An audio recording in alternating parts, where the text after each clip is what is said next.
ചിന്നമന്നൂർ, ശീലയംപട്ടി, തേവാരം തുടങ്ങിയ തമിഴ്നാടിന്റെ തെക്കൻ ജില്ലകളിലുള്ള പ്രദേശത്താണ് പ്രധാനമായും പൂപ്പാടങ്ങളുള്ളത്.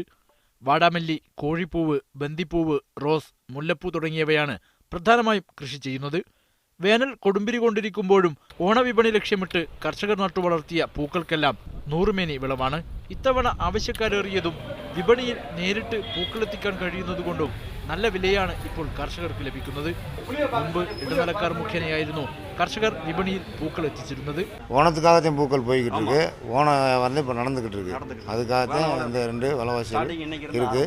ரெண்டாவது இங்கே கொஞ்சம் மழை தண்ணி கம்மியாக இருக்கிறதுனால வரத்து കമ്മി, വിലവാസികൾ കൂടുതലാണ് പോട്ടുകൊടുക്കുക. കഴിഞ്ഞ ദിവസം 1 കിലോ മുല്ലപ്പൂവിന് കർഷകർക്ക് ലഭിച്ചത് 500 രൂപയായിരുന്നു.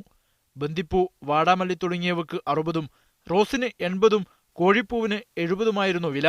എന്നാൽ ആവശ്യക്കാരനുസരിച്ച് വിപണിയിൽ വില കൂടും.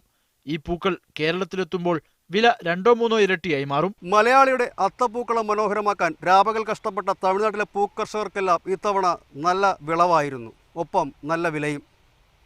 തമിഴ്നാട്ടിലെ ശീലപ്പെട്ടിയിൽ നിന്നും ക്യാമറ പേഴ്സൺ വിൽസൺ കളരിക്കലിനൊപ്പം ബിജു തറയിൽ, മീഡിയ 1.